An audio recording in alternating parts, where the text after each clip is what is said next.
Okay, so everyone knows Netflix, right? They completely changed how we watch, well, everything. But here's the thing.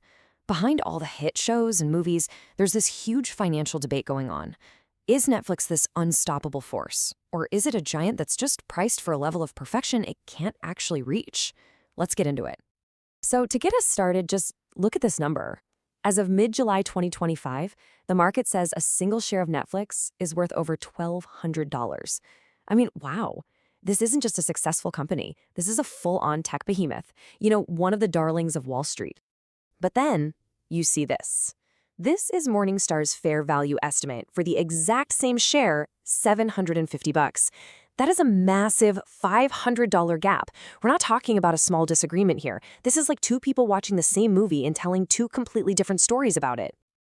And that gets us to the big question for this whole explainer. Why? Why is there such a giant canyon between how the stock market sees Netflix and how a major analyst calculates its actual intrinsic worth? To figure that out, we really need to dig into both sides of the coin.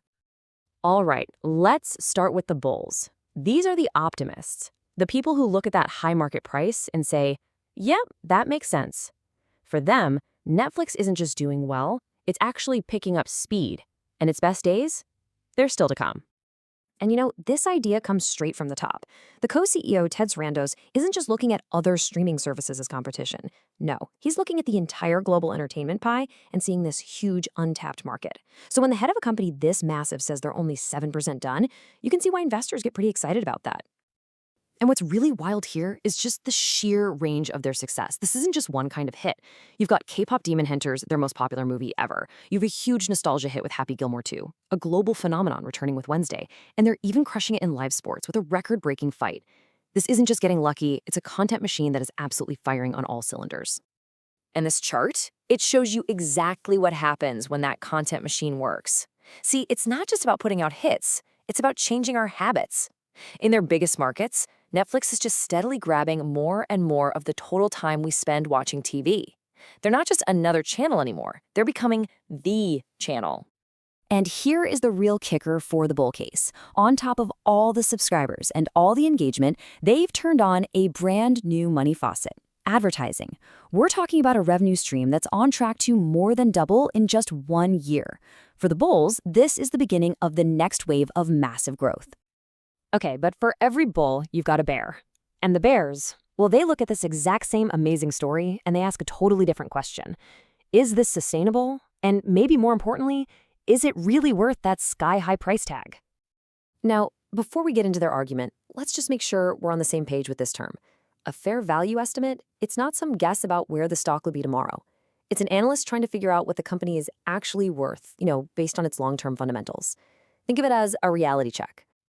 And here's the heart of that reality check. The analyst from Morningstar is looking at Netflix's incredible recent numbers and is basically saying, hang on, let's look under the hood.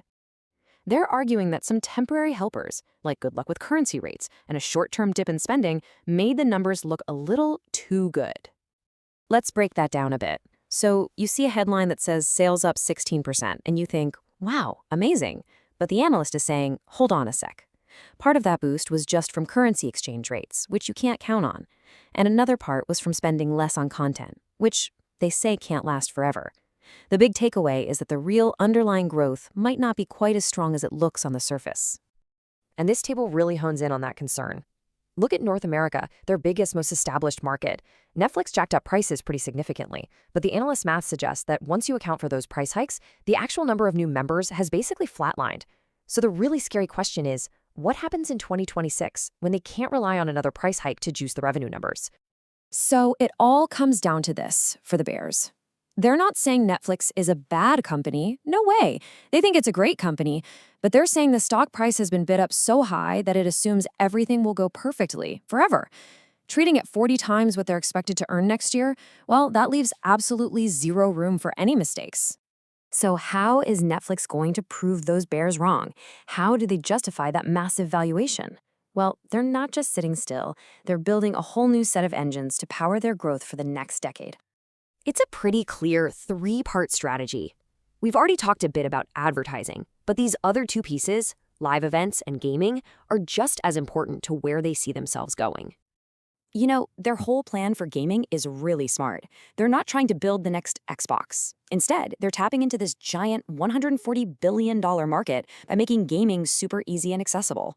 I mean, you can play on your TV using your phone as a controller. How cool is that? They're creating these fun social party games and using their own hit shows to create new games, like Squid Game Unleashed. It's all about getting you to spend more time in the worlds they've already created. And the secret sauce under all of this? Technology, specifically generative AI. And for Netflix, this isn't just some buzzword. They're actually using it to make their recommendations even smarter, to help create shows and movies, and to invent totally new kinds of ads. It's really about making every single part of their business work better and faster. So what do we have? Two really compelling stories that totally contradict each other. On one hand, you've got this unstoppable growth machine. On the other, a titan that's valued way too high. How do we make sense of this? Well, it really just boils down to this. The bulls see this beautiful, virtuous cycle. More people subscribe, which gives Netflix more money to make great shows, which brings in even more subscribers. And ads, that's just pouring gasoline on the fire. But the bearers, they see a growth story that's about to slow down, an ad business that's still too small to really matter, and a stock that's just priced for a perfect future that's almost impossible to deliver. And so that's the question we're left with. Are these new engines, gaming, live events, ads, going to deliver enough explosive growth to make that $1,200 stock price make sense? Or have investors just gotten way ahead of themselves, setting the stage for a major reality check? I guess the next few years are going to tell the real story.